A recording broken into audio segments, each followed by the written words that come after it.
Good YouTube, Quinn Wade coming to y'all with that instant basketball analysis on Analysis Playground. Of course, I gotta give it to y'all on YouTube exclusively, and we gonna talk about this Phoenix Suns game. No Kawhi the Claw Leonard, and the Suns win it 114 to 103. The Clippers are now 3-6, which is not what people expected them to be at the start of the season. And the Suns are 5-5, having a better season than most thought too. The Suns won the first quarter 35 to 29, the second quarter 25 to 17. The Clippers won the third quarter 34 to 25, but they lost the fourth quarter 29 to 23. The Clippers made it interesting. They fought back, tried to get the game closer. The Suns just had to put some finishing touches on them. The Royce O'Neal threes was what put the dagger in the coffin, and then they was able to win this one easily because they had the lead. They just had to get to the buzzer end, sounding off. And then Dylan Brooks, to talk about the Suns, 28 minutes, 16 points, 2 rebounds, 3 assists, 2 steals, 1 turnover, 4 of 6 from the field, 66% from there, and 66% from 3, 2 of 3, 6 of 7 from the free throw line, 85%, 2 personal fouls, a +2 and plus minus. Mark Williams, 29 minutes, 19.6 rebounds, 1 on was offensive, 2 steals, 2 turnovers, 7 of 9 from the field, 77%, 5 of 5 from the free throw line, 3 personal fouls, and a +18 and plus minus. He kept getting those dunks and those floaters to go down. He didn't have a lot of rebounds in this game, but he did what he needed to do, and that was spot scoring. You can say the same thing about Grayson Allen. He played 31 minutes, had 14 points, 3 assists, and 1 steal, 2 turnovers, 5 of 12 from the field, 41%, 4 of 7 from 3, 57%. Just a great game of him looking at the court, knowing where to be at, and just being ready to score when he gets the ball or move off of the ball with a pass. +13 and plus minus. Devin Booker, 38 minutes, 21 points, 10 assists. Well, 21 points, 10 rebounds, 3 of them was offensive, 9 assists, almost a triple double for him. 5 turnovers, 8 of 19 from the field. That's 42%. He missed all his threes. That's 0 of 3. 5 of 5 from the free throw line, 4 personal fouls, and a +7 in plus minus. That was really strong from him. They needed him to make plays for himself and them, and that's what he's going to have to do for the rest of the season. He's fine with that because that's the type of player that he is now, and we're going to see if they can continue to win. The problem was Jalen Green went down with a leg injury. He only played 7 minutes, 2 points, 1 rebound. It was offensive with the assist. He was 1 of 3 from the field, 33%. Missed his only 3, and he only had 1 personal foul. It was a +7 and plus minus. The thing that was crazy is like they just got Jalen Green back, and now he's back out, and they need him to play more games so they can get their chemistry up and get their understanding how him and Devin Booker can play off of each other and play together to make their teammates' jobs easier. But it's hard to do that when he's not being able to stay healthy. But it's part of the game. All you can do is just hope he can get better and come out here and have a strong, consistent season after this injury, hopefully, if you're a Suns fan or just a fan of the game of basketball. Royce O'Neal came in and played 29 minutes off the bench. 12 points, 7 rebounds, 5 assists, 2 steals, 1 turnover, 4 of 8 from the field. It was threes that he took, and he made half of them. 2 personal fouls and a -3 and plus minus. The thing about it is, a lot of those Royce O'Neal threes came when the Clippers was trying to make runs to get back in the game, and he was able to hit them timely over and over again, or just make the right pass, and it just worked for the Suns all game. Also, Iguodala played 4 minutes. He didn't do anything but get a personal foul and get 2 assists, and was a +1 and plus minus. Ryan Dunn played 20 minutes. He had 6 points, 4 rebounds. 3 of them was offensive with assists and a steal. 3 of 5 from the field, 60%, 0 of 1 from 3. 2 personal fouls, a +10 and plus minus. Nick Richards, 15 minutes, 4 points, 3 rebounds, defensive, 2 of them was offensive, 5 total, 2 blocks, 1 turnover, 2 of 3 from the field, 2 personal fouls, a -8 and plus minus. Jordan Goodwin, 14 minutes, 7 points, 1 offensive rebound because that's all he had total. 2 assists, 1 steal, 2 of 5 from the field, 40%, It was all threes that he took besides going 1 or 2 from the free throw line. And then was a +7 and plus minus. And then Colin Gillespie, 27 minutes, had the most points off the bench with 13. He also had 6 boards, and 2 of them was offensive. He also had 4 assists, 4 of 13 from the field from him, 4 of 10 from three. That was 40%, and he did go 1 or 2 from the free throw line with 2 personal fouls and was a +1 in plus minus. You have to like what the bench was able to do offensively and keeping the ball moving and keeping everybody playing as a team when they got on the court. So it did make sense for them, to play this style and to play this way because this has been working a little bit for them this season. And all you can just do is hope they can stay healthier to see what this team is really about. And that's something that we have to see with them, still. And you can say the same thing about the Clippers. But before I get to them, they shot, the ball real well, 40 of 83, 48% from the field, 16 to 38, 42% from three, 18 to 21, 85% from the free throw line. They did have 19 personal fouls. They also had 42 rebounds, 30 assists, 9 steals, 2 blocks, and 12 turnovers. And then the Clippers, they have had a nightmare start.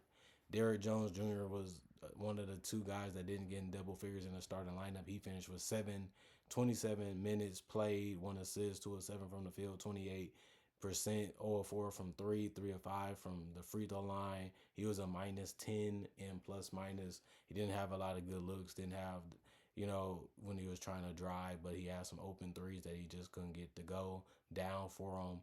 Vika Zubac, 35 minutes, 21 points, 15 rebounds, 2 of them was offensive, 4 assists, 3 turnovers, 10 to 12 from the field, 83%, 1 or 2 from the free throw line, 3 personal fouls, and a -10 and plus minus. Zubac had a lot of shots around the rim, rebounding, going back up, hit push shots, floaters, hook shots, everything he was doing to keep this team getting some decent shots at their possessions. They had a lot of possessions in this game, and he gave them the best way to score sometimes because he had so much space and so much room to get that push shot off or a finish around the rim. So he was their most consistent scorer today. But if that's the best you can do, you're not going to win too many games. 21 points is not enough unless other guys step up, which really didn't happen enough in this game for them to even beat a team like the Phoenix Suns. But James Harden played the most minutes, 41 minutes. He came back today,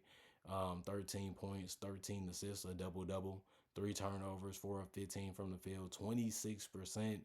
He did shoot a lot of threes also, but he went 2 of 10. That's only 20%, 3 or 4 from the free throw line, 75%, 2 personal fouls, and a -18 and plus minus.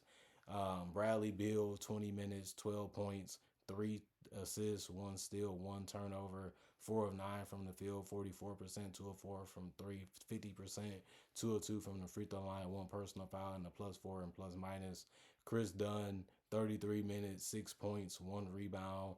That was defensive, 1 that was offensive, 2 total, 3 assists, 2 steals, 2 turnovers, 3 of 5 from the field, 60%, 0 of 1 from three, 0 of 2 from the free throw line, 5 personal fouls, and a -7 in plus minus. It was guys that performed, but they didn't have a dominant game, and they was inconsistent really in this particular game when it comes to the starters into the Los Angeles Clippers bench. But Zubac was their steady hand. And he's showing you that he's going to give you effort. He's showing you that he's going to get you good looks. It's just y'all have to make y'all's, and he's showing you that he can make his. That's what he's been doing this entire season so far. Nicholas Batum was helping them make a run. It just wasn't enough. 25 minutes, 9 points, 3 rebounds, 1 steal, 2 blocks, 2 turnovers, 3 of 7 from the field, 3 of 7 from three. 1 personal foul, -12 and plus minus. John Collins, 28 minutes, 19 points, 4 rebounds. 1 of them was offensive, 2 assists, 1 steal, 8 of 12 from the field, 66%, 2 of 3 from the 3-point line, 1 of 1 from the free throw line, +1 and plus minus. The scoring was really there for him. He attacked the basket, he knocked down his threes. He was just ready to score as much as he could, given the opportunities he was given. He should have, and he did. Brook Lopez, you can say he did the same. 13 minutes, 8 points, 2 blocks, 4 or 5 from the field, 80%, or 1 from 3, 1 personal foul, -1 and plus minus. He got some good looks around the basket and ended up working out for him. He didn't take as many threes as you thought he would, but that was also a good thing because he had good looks. Same with Cam Christie. 18 minutes, 8 points, 3 rebounds, 1 on his offense, so 1 block, 3 or 5 from the field, 60%, 1 to 3 from the 3-point line, 33%, 1 to 2 from the free throw line, 50%, 2 personal fouls and a -2 and plus minus. They ended up having only 27 rebounds, which sounds crazy, but it was true, and they still won. They had 26 assists. They lost that one by 4. They did have 5 steals. They lost that one by 4 also. And then they won the block battle by 3. 11 turnovers. They had less than the Clippers. Well, the Clippers actually had less than the Suns. And then 41 to 77, 53% from the field. You'll think if they shot that well, they'd be able to win this game, but they didn't. 10 to 33 from 3, 30%. 11 of 18 from the free throw line, 61%. You can't do that when you're trailing basically majority of the game. And then they also had less personal fouls, 15. But the Suns really outscored them, really made the offense simplified, and they was able to ride that high all the way to the victory. You have to be happy for them because the Suns, they literally was looked at as a team that's going to lose this game, and they found a way to get it. And you have to be happy about that if you're a Suns fan. This team has really been impressive. They've really been sticking together. They've been playing hard. They've been trying to find a way to be inside out. They've been trying to find a way to give Devin Booker some rest and give him some time off the ball. And that's what Jalen Green was supposed to provide, but he hasn't been healthy. But he's been figuring out how to help this team win. And that's what your leader's supposed to do. He's supposed to challenge you. He's supposed to push you. And he's supposed to go out there and perform. And that's something that Devin Booker has been doing from day one, even in preseason, all the way into now. So we just have to see, can they put the requisite talent around him to be able to win more games and be able to get back to the NBA playoffs and be able to be a finals contender again in the NBA. Well, they far from it right now, but they also looking pretty good right now too. They look like an okay team. And that's all you really have to do to be a play-in team, and play-in team can turn on into a playoff team. But the Clippers, they look a mess. They can't keep guys on the court. Guys are not playing enough. Guys are not doing enough. Guys are not defending at the level that they should. And some of these guys look like they're gassed already, and the season just started. So this might be a long season for the Clippers fans and a long season for one of the oldest teams in the NBA. Other than that, comment, like, subscribe, share, hit the notification bell to get more analysis when it first come out. I also make conversation videos just like this about various NBA only topics. I also do breakdowns with real footage of legends, current legends, rookies, and also future stars. I also do mock draft and draft coverage too. So you love this type of content, you can't get enough of it. I got over 3,000 plus videos already on my channel that you can watch right now and enjoy. It is all for free. And on top of that, I try to upload videos every day throughout the day to always give you something to look forward to and watch when it comes to NBA basketball content. Other than that, y'all stay blessed. Y'all stay good. All I can say is thank y'all for appreciating the content for where it is. Thank y'all for checking out the channel for whatever the reason was. And thanks for the love, the support, the respect, and the consistency that y'all give me when it comes to this content and me as a person, whether I see you in person or I see you on the screen.